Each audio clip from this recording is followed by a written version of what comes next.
but like later I can ask someone. She's just gonna do like Thank you. yeah. Like, yeah, we're working on social media today.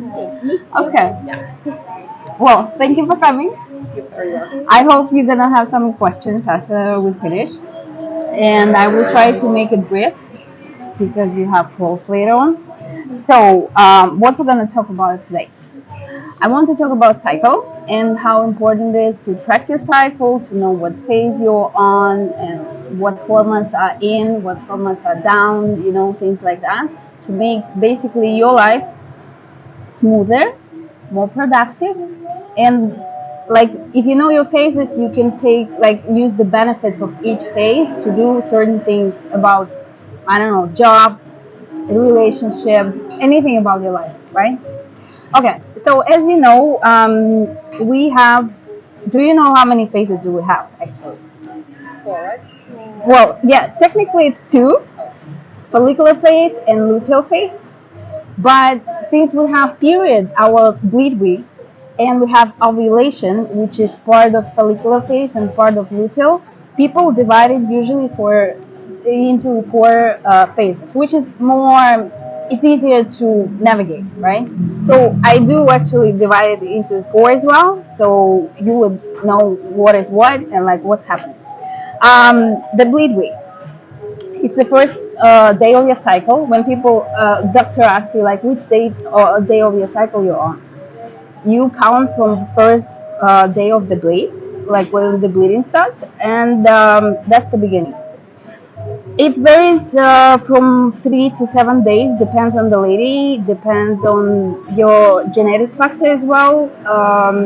Usually we are the same when it comes to period and cycle and menopause as your mom. So if you want to know like how your menopause is gonna be, kind of. I mean, it's not only genetics, right? It's also like all of the factors about your life get involved. But you can ask her like, what time was it? Like, how old you were, and did you have hot flashes? Did you have this? Did you have that? It helps you to realize what to expect and be prepared for it. So yeah, period lasts about 3 to 7 days, and at this period, at this time, all of your hormones got dropped. After that, our like follicular phase. I mean, it's already on, but this is when your estrogen starts to grow, and your testosterone as well. So what's happening during cycle? Your uterus shedding the lining out of your vagina. This is why you bleed. Then when we have follicular phase, like the continuation of it, your ovaries start to make new follicles, and there are many of them, but one of them is going to be dominant at the end, and it's going to be released during ovulation time. So this is what's happening during follicular phase. Estrogen goes up, testosterone goes up, and then there is one luteinizing hormone. When it releases, it makes the ovary release the egg, and your egg goes through from ovary through the tube inside of your uterus to be fertilized, ideally. So this is how we are supposed to get pregnant every month, I guess. Yeah. So this is your follicular phase, and ovulation starts. It's the time when estrogen peaks, testosterone peaks, and you have a little bit of progesterone to chill you down, to cool you down. And your egg is waiting for sperm, basically. And when it doesn't happen, this follicle becomes what is called lithium body, and it produces progesterone for the second part of your phase. So I like to use this. I like to use these terms as front of your cycle and back of your cycle. So front of your cycle is follicle phase before and beginning of your ovulation, and the back of your cycle when ovulation happens, your egg didn't get fertilized, and like the rest of the cycle is getting place. So your empty follicle produces progesterone for you, and since pregnancy didn't happen, it and your egg was not fertilized and was not implanted in the lining, it like shreds and you start to bleed again, and it happens all of the time. The length of the cycle depends on the person also. Ideally, I would say it's from 27 to 32 days, The bleeding, including the bleeding. including the bleeding. Yeah. I would recommend to use any app. There are a lot of apps to track your cycle. Personally, I use Clue. It's super simple. Like you know what's happening. There is this circle, and you're like, oh, okay, I'm here. Oh, okay, I'm there. And it also has a lot of cool options like your mood, like your exercise, your sleep. You can actually track it if you really want to get the picture how your cycle goes and how do you feel, why you feel like this, so you would know. Okay, even the how heavy your period is, for example, even spotting. Okay, light period, medium, heavy, etc.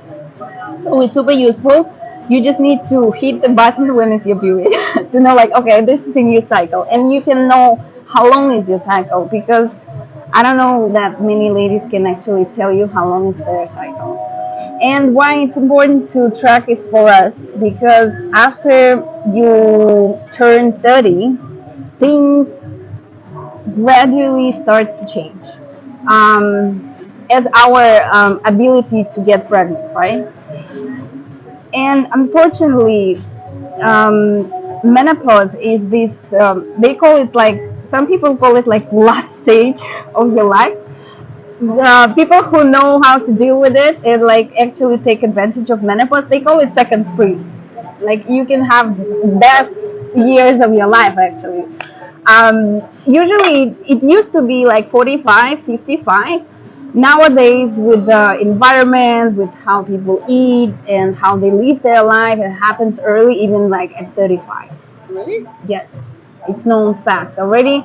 So our goal here is to like push it as far as we can, you know, and like in order to do that, we need to have this hormonal balance during the cycle. So can I ask a question? Sure. Like, so it means that if your menopause is later, that you're actually better in balance. It means that your hormones are still like your body still produces the hormones, which is good. Your ovaries first, and then when your ovaries like okay, we done, it goes to adrenal glands to produce the sex hormones. All right. And if your adrenal glands are exhausted because of the stress and everything, it goes to your muscle and it breaks down your muscle to get those amino acids to produce the hormones you need. We still have it. We still need to keep some kind of balance even after you hit menopause. You know, you're still a woman. You're not supposed to operate on testosterone like a guy, like a man. So we're more complicated when it comes to hormones, and we're more emotionally wild, and we have a right for that. So what we need to do, what we need to know basically that the first half, front of your cycle, so the most important hormones are estrogen and testosterone. The back of your cycle is progesterone. What it gives you, when if we talk about each hormone separately, estrogen is your femininity, is your ability to multitask, is your ability to be social, verbalize, and to be like active and full of energy, right? When it comes to testosterone, usually women would think like it's a hormone for men, right? But we still have it, and we're supposed to have it. This is how we were programmed. It's your sex drive. It's your all of the qualities you can think of when you think about men: risk-taking, driven, like active, bold. All of those qualities. This is what we get those from our testosterone. So we need to keep those in balance as well, and to make sure that our body actually produces it in the right way. And the progesterone, the second part of our cycle, it calms us down. It gives us this inward perspective. When you want to stay on the couch, and it's okay to want to do that. All of these things, because we need to. Actually, progesterone is known as pregnancy hormone, but it also calms us down and helps us with the sleep, with our mood. So when women say, I'm experiencing PMS, mood swings and everything, it means they're low on progesterone. Like, this is the sign. Okay, I have to work on that. So what else I wanted to mention about hormones?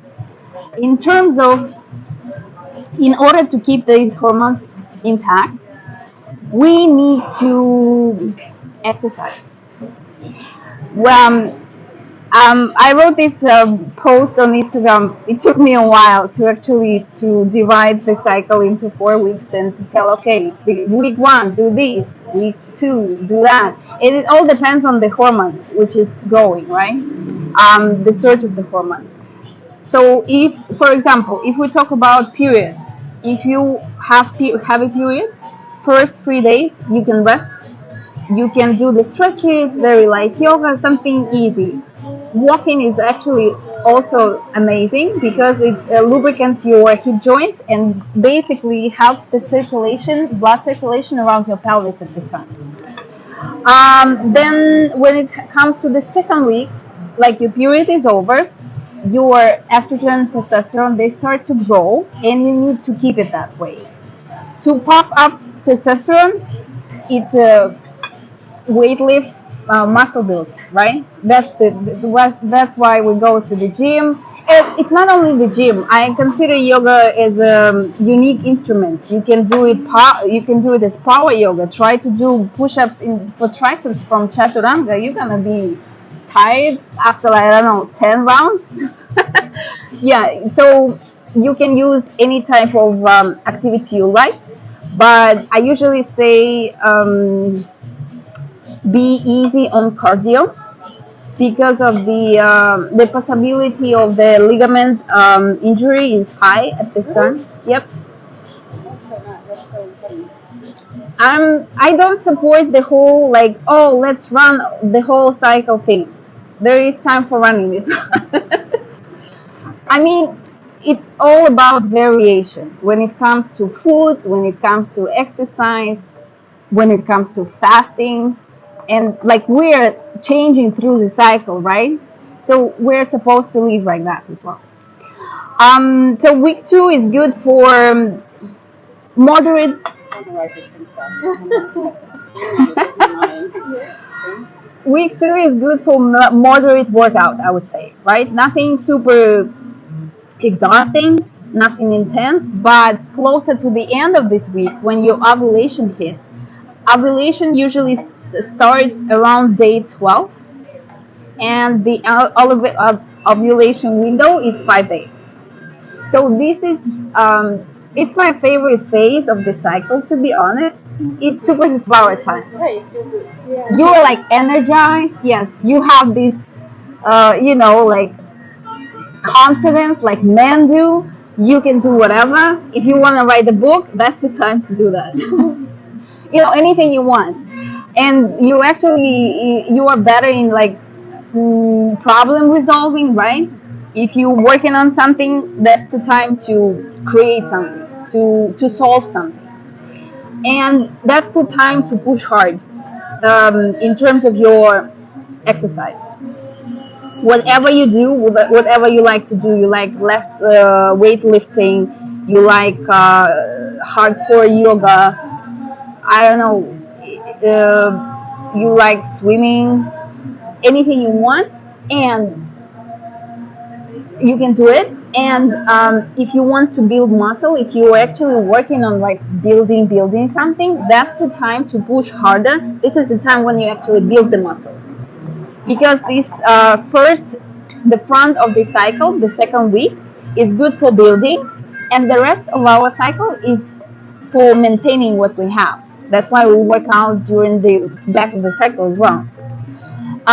So ovulation, you go hard. If you want to try a new program, that's the time. It's gonna be the most efficient at this time. And when after the ovulation, your estrogen and testosterone they drop, you can still do some workouts. And this is the time when you can do cardio if you're a cardio bunny. If you like running, if you like these intense classes, like that's the time.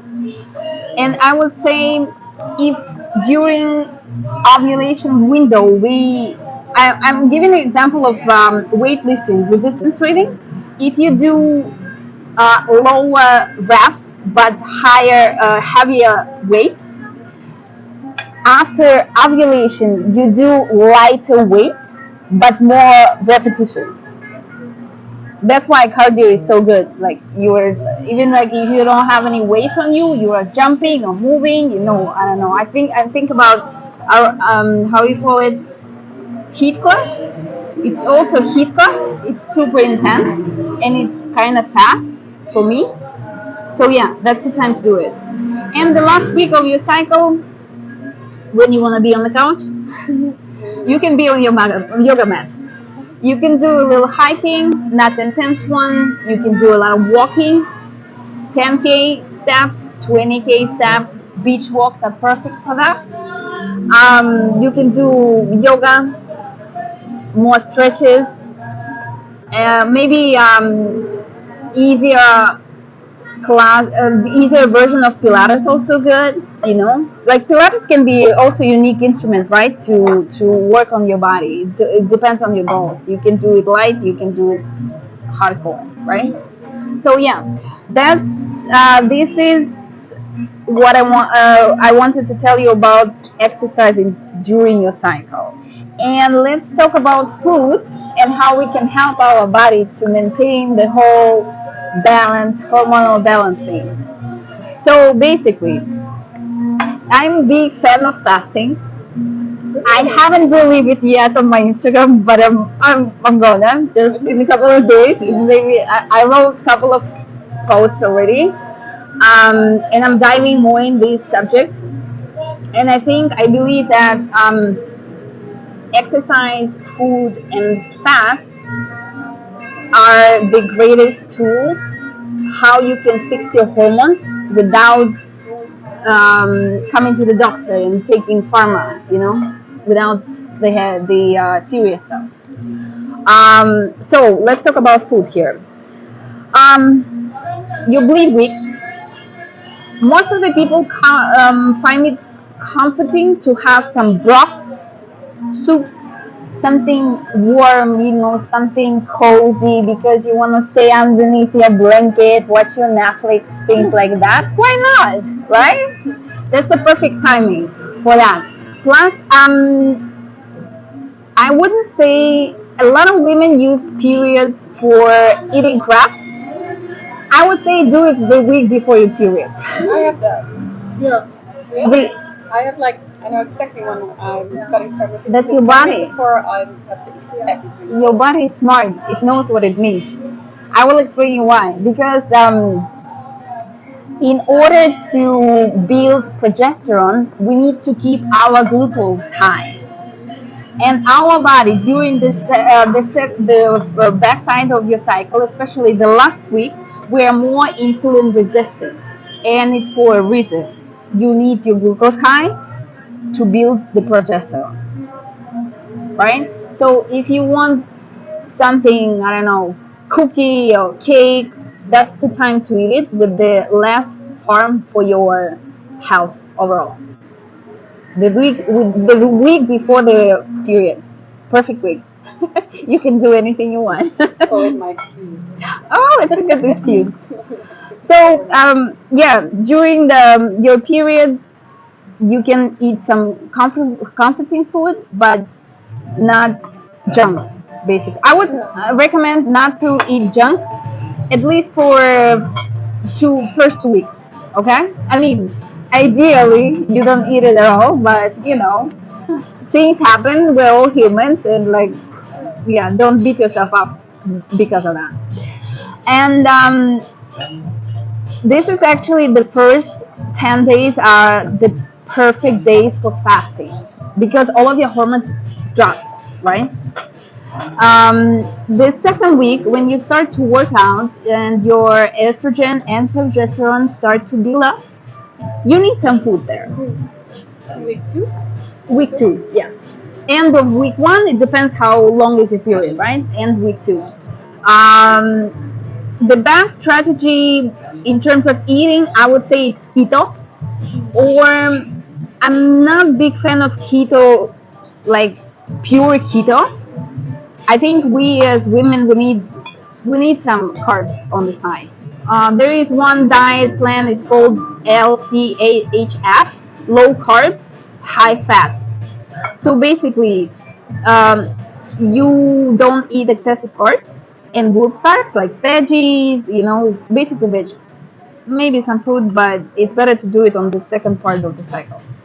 And more protein because you're building muscle, right? You're working out, your testosterone is popping.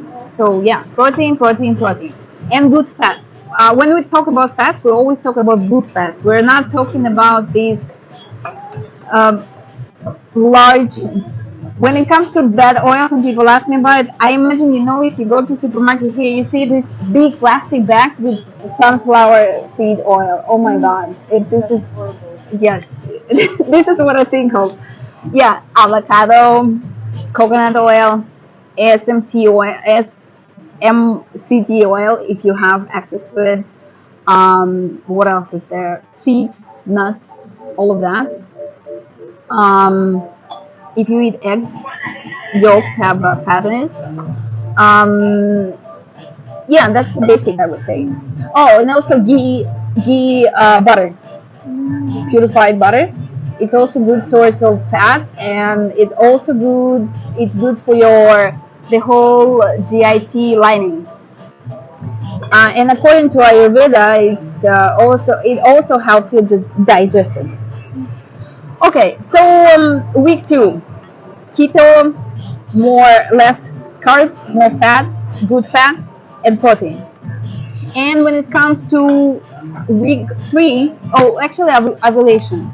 Um, the biggest tip I would say would be give up alcohol. Week three. No, ovulation.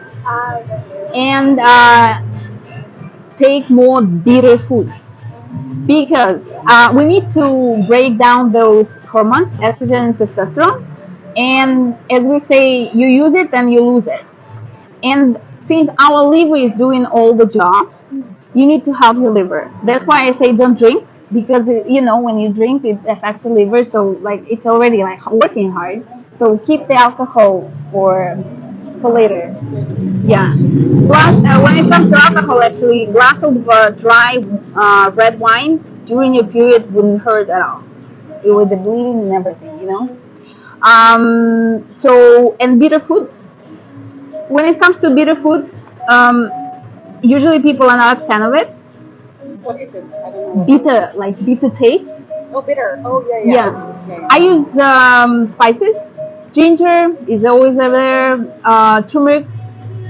I'm crazy about spices, so I also eat cloves. They're amazing, but taste like. And since we're in Bali, I use papaya leaves juice. It's super bitter. It's green. Amazing for a few things in your body: digestion, bile moving, and it helps liver also. Um, but I think it's worth it. It's also I think it's anti-inflammatory, and it helps from dengue people say, this the disease from the mosquito bite. And since you don't never know which mosquito has it, like it's your prevention basically. So what like an option, something bitter, something bitter. Yeah, and when it comes to week 3 and 4, this is progesterone time. Progesterone is the hormone we start to lose. Hello. Hi. Hello. Yeah. What's your name? My name is Zoe. How do you say it? Zoe. Zoe. Yeah. Yes. Nice to meet you. Just getting a breakdown of all of the foods you actually stages of your cycle. Okay. Cool. So, when it comes to second part of your cycle, the back of your cycle, the most important thing is to keep that progesterone humming. And when it comes to us, ladies over 30, and the first perimenopausal call is low progesterone. It's what? Low progesterone. This is the hormone. The first hormone will start to decline. It's progesterone. Then it's estrogen. So we need to eat carbs in terms of in order to produce progesterone. But I'm talking about good glucose. Root vegetables, carrots, potatoes, sweet potato, purple sweet potato is amazing for a lot of reasons. Squash. What else is there? Tropical fruit. Bananas. Um, I think I keep forgetting something. Even grains like brown rice, it helps you to make it the precision. So we allow ourselves to eat more carbs during the second part of the cycle. There is a small window right after ovulation where you can still do your high fat, low carb thing from like day 16 to day 19 because you have a hormone drop again, and like you can fast if you practice fasting basically. And after day 19, you have this whole week to enjoy ideally good glucose. But if you want to eat something not so great, that's the time to do it. What else I wanted to tell you about? We talked about exercise. We talked about food, and we talked about hormones. I don't know if you were into fasting at all, but I can, we can talk about it just a little bit. I think fasting is a great tool to fix a lot of problems in the body, and it all starts with lowering your blood sugar, your glucose, your insulin, and intermittent fasting helps you with that. I'm sure you've heard about keto diet and ketosis and ketones, all of that.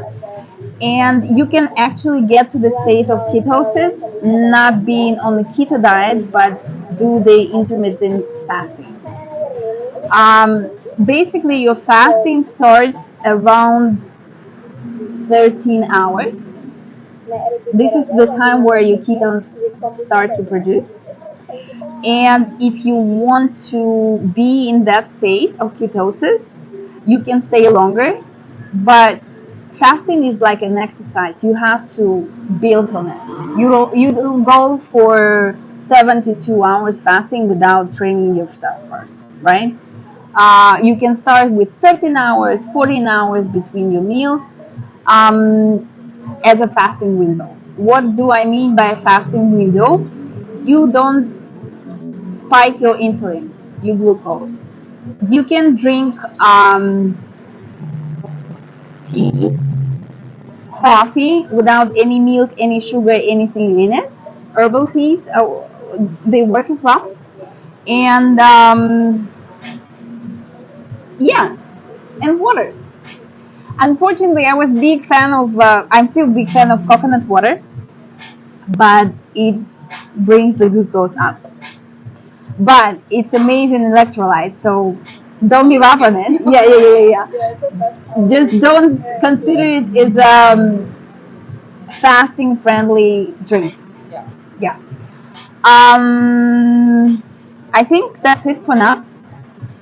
If you have any questions, please ask me. Oh, because you're coming in the middle of it. I think I can't use like sausages, so I was expecting like, oh, yeah. By the way, I like the banana too. Yeah, yeah. I think the option is really good. Yeah. I know you have a question about the fasting stuff. Like, when is the best time to fast? Okay. When it comes to period, our cycle, the best time for fasting is when your hormones are low. So, in terms of days, from day 1 till day 10, But when you're have your period. yeah, you can fast during your period. Yeah.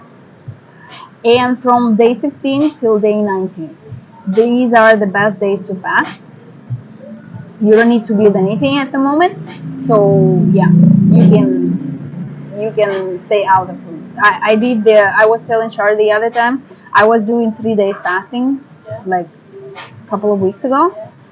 It was my first experience, but I do have, I fast during Ramadan. I fast, like, yeah, I do intermittent fasting for 16, 18 hours. So I do have a little experience, so my body knows it already because I have these other friends who was doing 24 hours fasting yesterday, and she was like, I don't know, how did you do 3 days? Yeah, I understand. 3 days is long.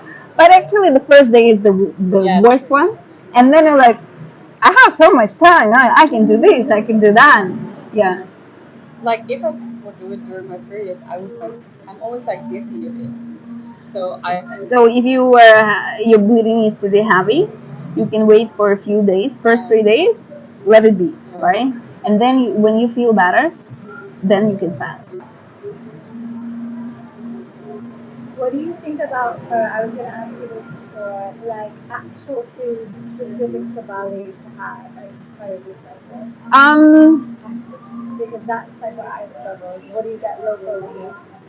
I believe tempeh is amazing source of protein for one. It helps you with the building of estrogen, and it also has probiotics because it's fermented. That's like superfood of Bali for me personally. And I would say most of the Indonesian dishes are they're lacking vegetables. That's why it's important to find the place you like where you have variety of things, like, or you can add extra salad to it, or if you don't like salad, some steamed vegetables. um, what else I would say? Unfortunately, Indonesian cuisine has a lot of fried food, but I don't think it would be our first choice, right? You tried it, okay, you wanted to try it, you tried it for sure, but then, like, yeah, you try to stay a little bit away. um, we have tropical fruits like papaya. I would not go for mango, at least not like all the time.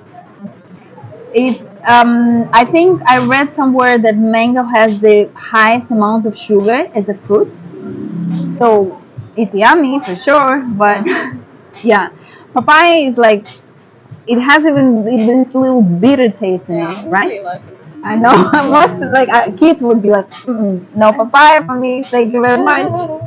Yeah, so papaya is good. What else I have discovered here since we're in Bali? Coconut kefir Oh, is amazing. Bali Buddha, it's there, nice. and it's nice source of probiotic, and it doesn't have lactose. If you don't eat dairy, drink dairy. Um, what are the other things I found here? Uh, Cassava, everything with cassava. It's a great substitute for gluten containing flours. So, for example, there is this one spot I would go there and buy these. I call it crackers. It's basically a bunch of seeds and cassava flour. And if I want to, something crunchy, I would eat that. I try to stay out like far from the gluten, not because it's a trend, because of my gut. So that's a good option. Even cassava chips are better than potato chips, and if they're made with the great oil and not no preservatives, awesome. That's what I can think of from the top of my head when it comes to Bali. Yeah, there are a lot of a few healthy stores. Bali Buddha, the ones I go to, they're close. Bali Buddha, Alive. Alive? Yeah, there are a few locations. Um, what else is there? We have one here in Ferdinand too. Which one? So it's called Wall Foods, Bali Direct. Oh, It's the same, kind of the same as Alive. It's yeah, also yeah, like yeah. So, yeah, it's there is like a footstall sign that says Bali Direct, but if you drive by, you will see Wall Foods. That will be I can see that, yeah. yeah, I think there are more and more healthy stores around us, and or even if it's a local cafe, but they sell like things on the side, you can always find something. Like when I go, I call it seat hunting. You would be like, oh, you have this, oh, you have that. There is a place Batu Balong. If you are there, it's called Okas Bakery, OKA. I usually go there to get my seeds, to get my nut butters. Oka, like OKA, Okas Bakery.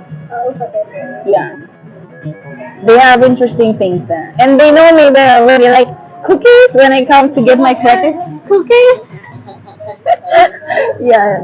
I also got another tip here from someone because like if you go to the little food and fashion stands on the side of the road, if the food is from Bali itself, it's good because they stop with the poisoning, Oh, like yes. the main poisoning.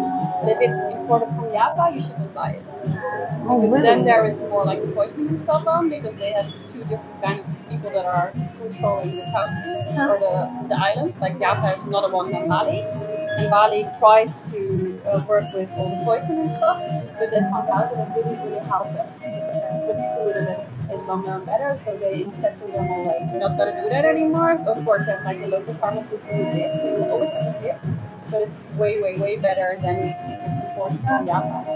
If you want to know if it's like with veggies or fruits, you can just ask like if it's imported from Java or That's and actually, if you ask, like they tell you where is it from. yeah, you just have to ask like the origin of this. A lot of times, what I heard, but I never go to the supermarket, so I cannot say that it's true. That a lot of the food from the supermarket is from Java because it comes in big stuff. So they buy in big, and if you buy from a local farmer, they won't have like thousands of kilos of like Yeah, I yeah, don't know yeah. what.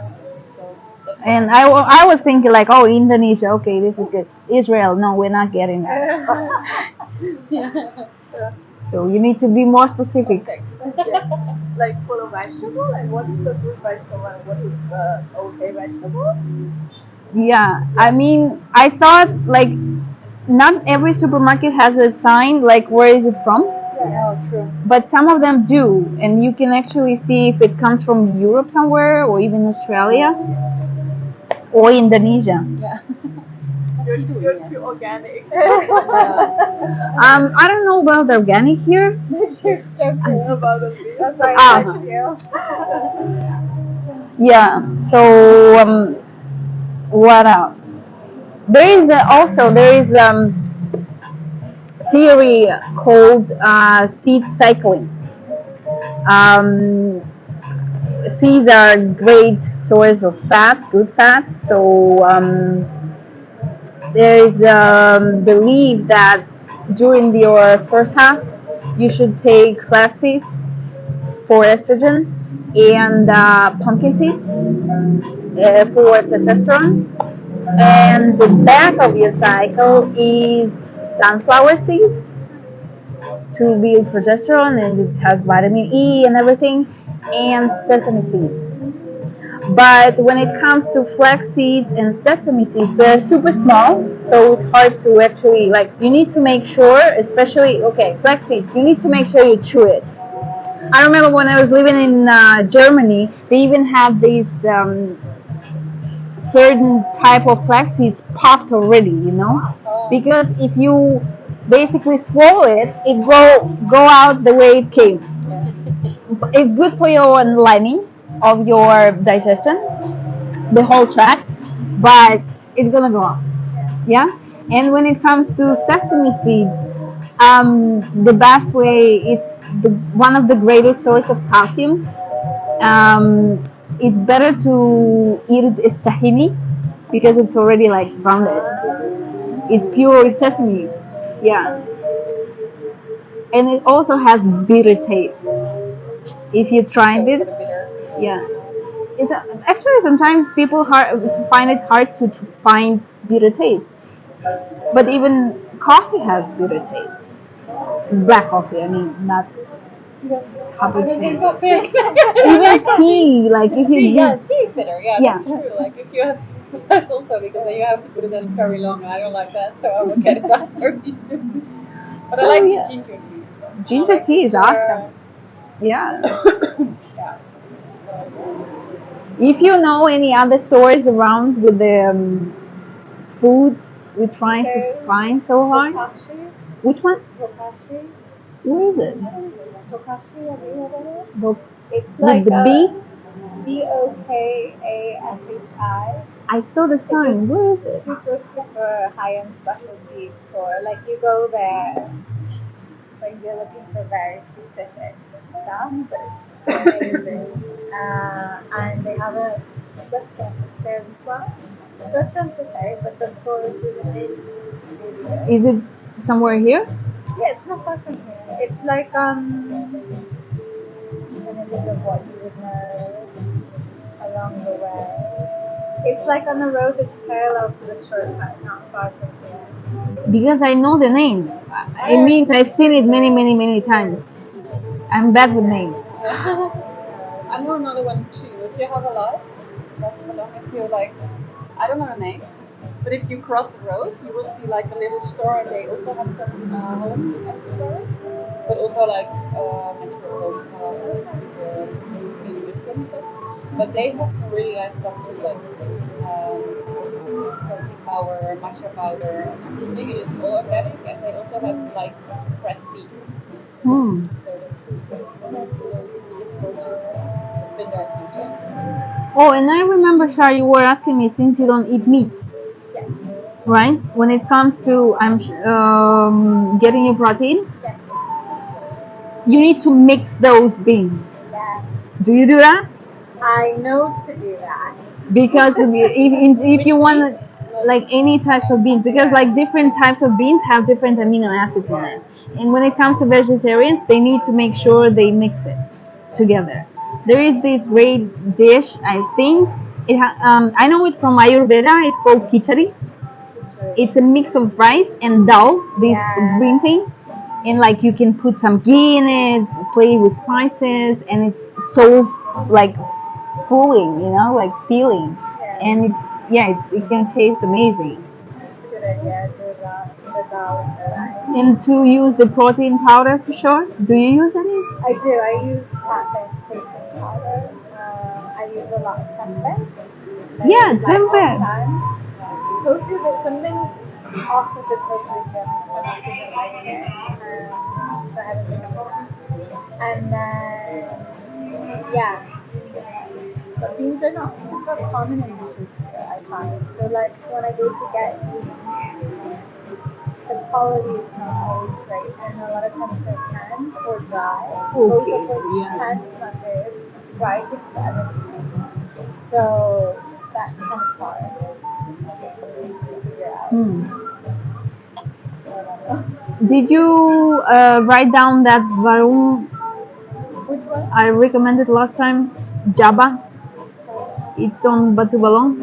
Did you recommend it to me last time? Yeah, because they have a lot of varieties of veggies, J-A-B? JABA. Okay. Yeah, and they have beans every day. These kidney beans. And since I came from Georgia and everybody eats kidney beans, they're like, oh, kidney beans, yes. That is really good. Yeah. And sometimes they have these green beans also. I love that too. It's like, oh, amazing. I love how you frame it in the beginning of like, this is why this is so important to balance your hormones. Because I don't think you think about it preparing you for later, menopause, and pushing it out a little bit, and also making it less difficult. Some people have a really hard time with it. Yeah, for sure. Some people don't at all. So, good to know. Well, usually people don't care because they don't experience any problems with your health. But I think the 30s is like, enjoy. 30s are like this crucial period. Like, this is the most important period of your life. It's 10 years. You can prepare yourself, take care of your health. Make sure you don't have any chronic diseases, anything. Like, ideally get rid of inflammation in your body and build your muscle. You're not gonna feel that menopause when it comes. And like, I remember I was talking to Jo the other time, and she was asking me like if I'm gonna talk about perimenopause. I said we have something more common this time because like different girls are different age, so not everybody knows about perimenopause. But she was talking about brain fog, and it's a common symptom. Cognitive dysfunctioning, brain fog. It like women, menopausal women are suffering from that a lot. Yeah, I'm almost very old. Very old. Yeah, five. that's good. But she had like a lot of troubles. That's Yeah. what she had. But yeah, five. Well, nobody knew about that back in the day, right? Nobody was educating anybody. So yeah, now I think it's a great time because people actually started to talk about it. What about women in menopause? They're like, okay, you're done already, right?